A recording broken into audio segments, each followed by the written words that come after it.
E eu, irmãos, quando fui ter convosco, anunciando-vos o testemunho de Deus, não fui com sublimidade de palavras ou de sabedoria, porque nada me propus saber entre vós, senão a Jesus Cristo e este crucificado. E eu estive convosco em fraqueza e em temor e em grande tremor. A minha palavra e a minha pregação não consistiu em palavras persuasivas de sabedoria humana, mas em demonstração de espírito e de poder. Preciosos ouvintes, com estas escrituras que se encontra em 1 aos Coríntios, na primeira epístola do apóstolo São Paulo aos Coríntios, capítulo 2, versículo 1 ao 5. E queremos dar a nossa saudação no nome do Senhor Jesus Cristo para todos os nossos irmãos e irmãs que estão em sintonia conosco nesse instante, rogando que a graça de Deus, o amor do Senhor Jesus Cristo possa estar em vossos corações. Você precisa de fé para vencer, de anunciar a sua segunda vinda. Ele tem prometido nas Escrituras que aqueles que crescem em sua palavra, eles receberiam a vida eterna, iriam morar no reino celestial junto com o Senhor Deus e os seus anjos. Foi profetizado nas Escrituras que viria um filho de todas as coisas. E sempre os filhos de Deus foram avisados, através dos apóstolos e dos profetas, dos acontecimentos que iriam surgir. E Deus está advertindo de um grande tremor de terra, que Ele logo fará em grande escala. Ele vai explodir e agitar este mundo amaldiçoado pelo pecado, meu irmão e minha irmã. E há somente um lugar que pode resistir a estes choques, e este é no aprisco do Senhor Jesus. E eu quero suplicar-lhes, enquanto a misericórdia de Deus está disponível a vocês, que vocês deem a sua vida sem qualquer reserva a Jesus Cristo, o qual, como fiel pastor, salvá-los-á e cuidará de vocês, e apresentá-los-á sem qualquer culpa na glória com muitíssima alegria. Ouvintes preciosos, este é o apelo dramático do profeta de Deus enviado para esta era, profeta este que traz uma mensagem precursora da segunda vinda do Senhor. Nós estamos com esta incumbência de transmitir para as pessoas aquilo que Deus está fazendo, o cumprimento das profecias para os nossos dias. E temos aprendido que Deus nunca mandou um profeta quando as coisas estavam em ordem. Ele sempre mandou um profeta quando as coisas estavam em desordem.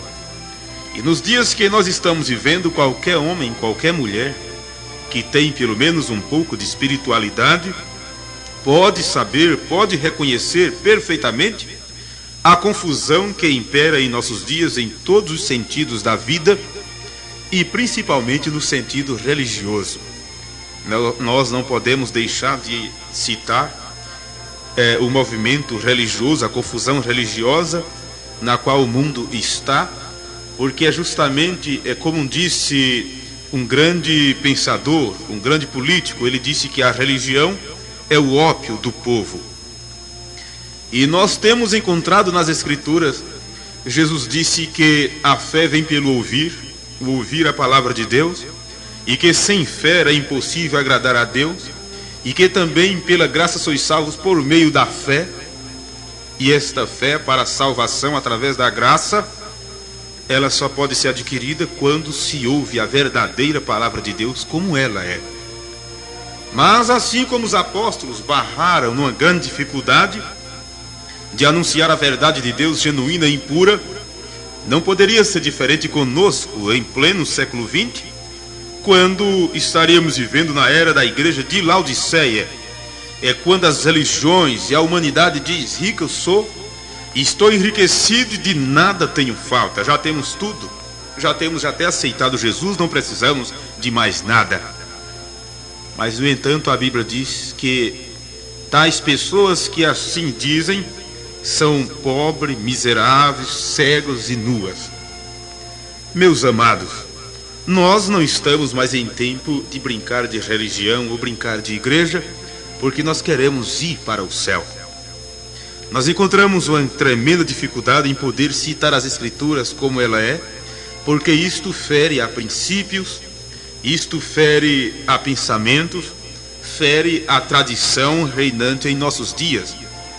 Mas, doa em quem doer, nós sabemos que a verdade ela não pode ser ofuscada de maneira nenhuma, porque ela é a luz de Deus que resplandece neste mundo. Eu fico pensando o que vamos falar quando chegarmos no céu, com desculpas, dizendo para Deus que tivemos que pregar um evangelho falsificado, com papas na língua, com reservas, para não ferirmos as pessoas ou aquelas pessoas que pensam diferente de nós.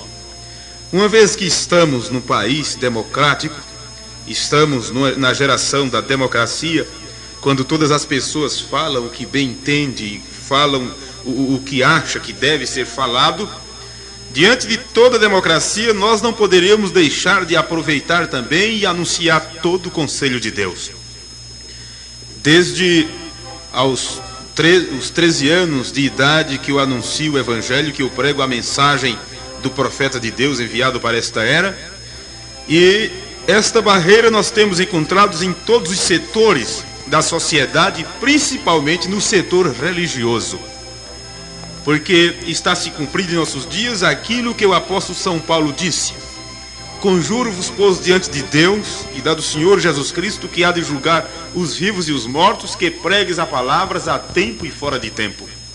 Repreendes, redarguas, exorta com toda longanimidade e doutrina, porque virá o tempo em que os homens não sofrerão, não suportarão a sã doutrina, mas tendo comichão nos ouvidos, amontoariam para si doutores, conforme as suas próprias concupiscências, e desviariam então os ouvidos da verdade e voltariam às fábulas. Isto está se cumprindo em nossos dias, porque o evangelho que tem sido apresentado para o mundo tem sido o evangelho moderno, medroso, acobertado pela metade, simplesmente como convém para cada um ouvir.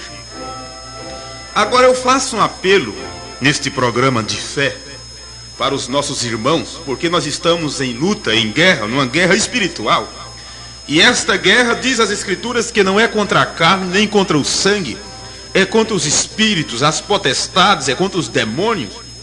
E nós temos aprendido pelas Escrituras que esses espíritos do mal, esses demônios, eles não estão agindo simplesmente no meio dos incrédulos, mas principalmente no meio daquelas pessoas que se intitulam de cristãs e que estão querendo ir para o céu. Porque sabemos que o diabo no início ele prendeu a Bíblia, queimou a Bíblia, mas ele perdeu terreno com isto e agora tem aberto as portas. E você sabe, em todos os lugares você encontra Deus te ama, leia a Bíblia, e em cada esquina, como tem em cada esquina um bar, em cada esquina também tem se aberto uma nova igreja, uma nova religião, pregando uma nova doutrina. O que será que tem acontecido? E por que cada vez que o Brasil é ganho para Cristo, cada movimento que se faz, cada ajuntamento que nós, os evangélicos, fazemos, por que as pessoas se tornam piores? Por que a sociedade se torna pior? Porque o evangelho, cada dia que passa, se torna mais frouxo, mais folgado. Porque cada igreja que se abre para combater o mal, para atrair os incrédulos para o reino de Deus, porque cada nova religião que sai com o evangelho cada vez mais saturado, mais falsificado, cada uma que abre, cada novo pregador que surge, ele viaja milhões de quilômetros separado da Bíblia Sagrada. É como se estivessem caminhando por um caminho a milhares de quilômetros distante dos passos apostólicos. Por quê? Porque os homens não têm tido suficiente espinhaço para clamar contra o pecado, não só daquele que está na sarjeta, não só contra a prostituta, como é acostumado fazer, mas contra os líderes religiosos. Eu daria um conselho para todos os nossos irmãos, para os companheiros de jornada, para os pregadores, pastores e evangelistas, aqueles que acham que têm uma comissão dada por Deus para anunciar o reino de Deus para este mundo perdido. Por que não pegarmos o exemplo da Bíblia e chamar para as nossas igrejas os personagens bíblicos para pregar para nós? Nós já estamos cheios de missionários, estamos cheios de sacerdotes, estamos cheios de curadores divinos, estamos cheios desses homens. O mundo está saturado deles, de mercadores da fé. O que nós precisamos é de homens como São Paulo, como Pedro, Tiago, João, que deram a sua vida por amor à palavra, não por amor ao nome de uma igreja, não por amor a um pensamento, mas amor à palavra de Deus. E eu aconselharia, se realmente quisermos evangelizar e ganhar este mundo para Jesus, cada igreja, cada nova igreja que surge deveria buscar nas Escrituras um exemplo de pregador, de pastor e de mestre. Vamos pegar o primeiro exemplo, João Batista. Se você que me ouve nesse instante chamasse João Batista para pregar na sua igreja, que tipo de mensagem João Batista pregaria? João Batista ia dar tapinha nas costas e chamar meus irmãos e minhas irmãs, tudo está bem? Deus está nos abençoando porque estamos crescendo em números? Não. João Batista, quando esteve na terra para anunciar o reino de Deus, ele olhou para aquelas pessoas que achavam que estavam fazendo um trabalho para Deus, simplesmente estavam contrariando as Escrituras. João Batista olhou para eles e disse: raça de víboras, quem vos ensinou a fugir da ira vindoura? Quem vos ensinou a fugir da ira vindoura? Veja, aqueles homens que João Batista estava falando, aqueles homens que João Batista estava pregando tão duro quanto pôde, não eram as prostitutas, os ladrões, não eram os assassinos, não eram aquelas pessoas incrédulas que não queriam saber nada com o caminho de Deus. João Batista estava falando tão duro quanto podia com os doutores da lei, com os principais da sinagoga do seu dia, e por isso ele disse raça de víbora. Em outras palavras, João estava dizendo descendente da serpente. Que coisa! Ora, se você chamasse o apóstolo Tiago para pregar na sua igreja, eu estou me referindo agora a todos os companheiros, a todas as pessoas que professam a religião, seja ela cristã ou não cristã. Se você convidasse o apóstolo Tiago para pregar na sua igreja, o que será que Tiago ia falar? Ele, com toda certeza, ele não ia deixar de citar o que ele escreveu em sua carta, no seu capítulo 2 e o versículo 19. E com certeza, quando Tiago citasse essas escrituras, o apóstolo Tiago citasse, ele seria expulso das plataformas, porque ele ia citar aquilo que ele disse no passado: crês tu que Deus é um?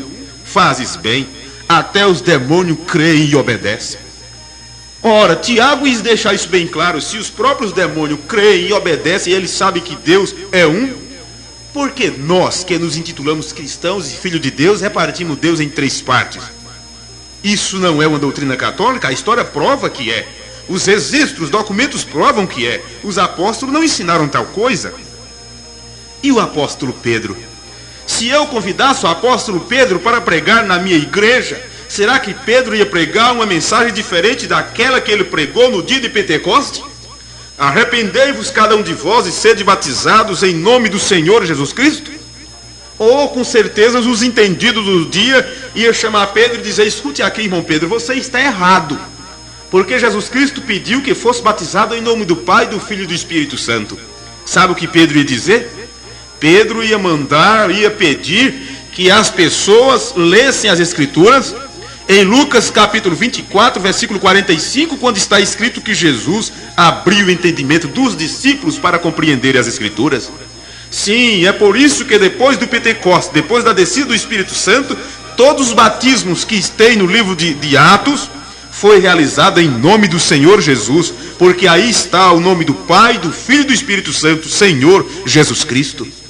E se hoje qualquer missionário, qualquer padre, qualquer pastor chegasse para Pedro e dissesse: você não pode pregar na minha igreja, você vai ser preso por causa disso, porque você está pregando contra a tradição da minha religião, o que Pedro ia responder?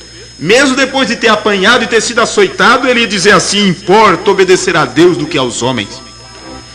E se Pedro fosse pregar em uma destas igrejas que se intitulam de Igreja de Cristo, essas igrejas que mercadejam a fé comum das pessoas e simplesmente pede dinheiro, o evangelho é em torno de pedir dinheiro às pessoas, Pedro ia se sentir envergonhado, porque quando ele esteve na terra, o que ele disse foi isso: eu não tenho ouro e nem prata, mas eu tenho o nome de Jesus. Meus amados, todo mundo gosta do apóstolo São Paulo, e eu dou este conselho para os meus ouvintes, os meus companheiros. Convide o apóstolo São Paulo nesta noite ou no próximo final de semana para pregar na sua igreja.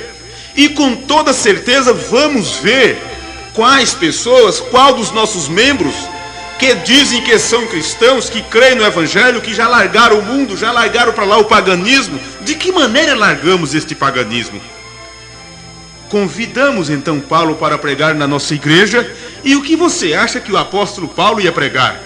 É que tudo está bem, que é assim mesmo que vamos para o céu, é que não importa a igreja que é e se na sombra do Calvário estáis? Oh, meus amados irmãos, de maneira nenhuma, porque Paulo disse: se mesmo um anjo desça do céu com outro evangelho diferente, que seja anátema, que seja uma maldição, então como Pedro ou Paulo ia abraçar qualquer tipo de pregação e dizer: você é meu irmão? Não importa a igreja que és. Importa sim, se tal igreja não tem coragem de pregar a Bíblia como ela é para as pessoas, com medo de perder seus membros, ela não pode ser intitulada de Igreja de Jesus Cristo. Vem? Ora, Paulo ia dizer o seguinte: por que vocês dizem que são espirituais? Isso está nas Escrituras, na Epístola aos Coríntios. Por que vocês dizem que são espirituais se não reconhecem que as coisas que eu vos ensino são mandamentos do Senhor? Como eu poderia chamar Paulo de irmão? Em primeiro lugar, o apóstolo São Paulo ia lembrar para os membros de tal igreja que eu convidasse para pregar. Ele primeiro ia lembrar o seguinte: eu recebi do Senhor o que vos ensinei, ou o que vos vou pregar nesta noite. E com certeza ele ia tentar pôr as coisas em ordem, como ele fez na igreja de Corinto. Uma das primeiras coisas que ele ia fazer, e isso ia deixar muitas pessoas nervosas, muitas das nossas irmãs bem intencionadas nervosas, era que ele ia pedir para elas descerem do púlpito e abdicar do título de missionária, de pastoras e obreiras, e dar esse lugar aos homens chamados por Deus. Quando Paulo citou isso na carta aos Coríntios, ele disse: se alguém cuida ser profeta ou espiritual, reconheça que as coisas que eu vos ensino são mandamentos do Senhor. Não permito que a mulher ensine, nem use de autoridade, estejam caladas nas igrejas. Se querem aprender, pergunta a seus maridos em casa. Se a mulher, para aprender, teria que perguntar a seus maridos, aquelas que são casadas, como é que ela pode ensinar aos maridos das outras da igreja? Seria muito duro, meus preciosos irmãos, as pregações do apóstolo São Paulo, se você tivesse a coragem de convidar ele para pregar na sua igreja. Bem, ele ia colocar as coisas em ordem do jeito que ele fez em Atos capítulo 19, versículo 1 ao 5. Ele encontrou um grupo de 12 pessoas. 10 a 12 pessoas em Atos capítulo 19, e perguntou em que eles foram batizados. Eles disseram: no batismo de João. E Paulo disse: olha, João batizou por arrependimento, agora vocês têm que ser batizados da maneira correta agora. E a Bíblia diz que aquelas pessoas foram batizadas em nome de Jesus Cristo. Se você não foi batizado desta maneira e não quiser obedecer à pregação de Paulo, é melhor rasgar as páginas da sua Bíblia ou deixar a vida cristã de lado, porque desta maneira não vamos chegar no céu pela metade de maneira nenhuma. Sim, o apóstolo São Paulo, se ele fosse convidado para pregar nas igrejas hoje, ele ia colocar os dons na sua posição correta. Porque hoje dizem que quem fala em língua é batizado com o Espírito Santo. E Paulo diz que a línguas estranhas é apenas um dos 9 dons. Você pode ter o dom da língua, o dom da interpretação, o dom da fé, o dom da cura, o dom do discernimento e todas estas coisas. Mas o doador é bem diferente. O doador é o próprio Espírito Santo. Sim, senhores, ele faria lembrar a todos que nunca escreveu que Deus é 3 pessoas distintas. Em nenhuma das suas 14 epístolas ele nunca ensinou tal coisa. Meu Deus, tanto que os apóstolos viveram. No encerramento deste programa, eu quero deixar esta exclamação para os nossos ouvintes. Tanto que os apóstolos se esforçaram, pregaram o evangelho. Homens como João foi preso na ilha de Pátimo. Homens como Tiago foi morto pela espada. Homem como Estevão foi apedrejado. Homens como São Pedro foi crucificado de cabeça para baixo. Homem como Paulo foi degolado. Todos eles deram sua vida por amor à palavra de Deus. Para quê? Para o evangelho se tornar o que nós temos encontrado neste mundo perverso? Para encontrarmos um evangelho dividido e subdividido em milhares e milhares de religiões, cada um ensinando diferente da maneira apostólica? Foi para isto que estes grandes heróis da fé seguiram na frente, neste grande mato, fazendo picadeiro, sofrendo e dando a sua vida para se tornar a torre de Babel que está o mundo religioso? Em cada esquina uma nova igreja, cada uma mais mundana que outra, mais liberal. Oh, meus amados, fazendo o quê? Uma obra para Deus? Fazendo obra para Deus ou envergonhando as Escrituras? Onde estão os homens de Deus que têm coragem de clamar contra o pecado? Será que nós só sabemos pregar contra o fumante? Será que só sabemos falar contra a prostituta? Será que só sabemos falar contra o ladrão? Ora, e os falsos mestres, e os falsos ensinadores, e a falsa religião? Por que não mostrar para este mundo que da maneira que estamos, não chegaremos a lugar nenhum? Está sendo anunciado neste mundo o evangelho medroso, um leite desnatado, porque não temos espinhaço suficiente de mostrar para os homens e para as mulheres, para os dirigentes espirituais, que estão a milhares de quilômetros de distância da doutrina apostólica. Você sabe por que pregamos desta maneira? Parece que é uma mensagem contra tudo e contra todos, mas não é. Isto é o amor de Deus que ainda está nesta terra, mostrando que a porta da graça ainda está aberta. Não só dizendo levante a mão e aceite Jesus, e continuar na mesma vida com as mesmas doutrinas pagãs, mas Deus tem enviado uma mensagem que te tira do mundo, te tira da falsa religião e te coloca em harmonia com a palavra de Deus, porque te leva até a mesma doutrina apostólica, a mesma palavra, o original que nasceu no dia de Pentecostes. Meus amados, que o Senhor vos abençoe, que Deus te ajude, que a graça soberana de nosso Senhor Jesus Cristo possa encher o teu coração nesse instante. É a minha oração no nome de Jesus Cristo. Amém.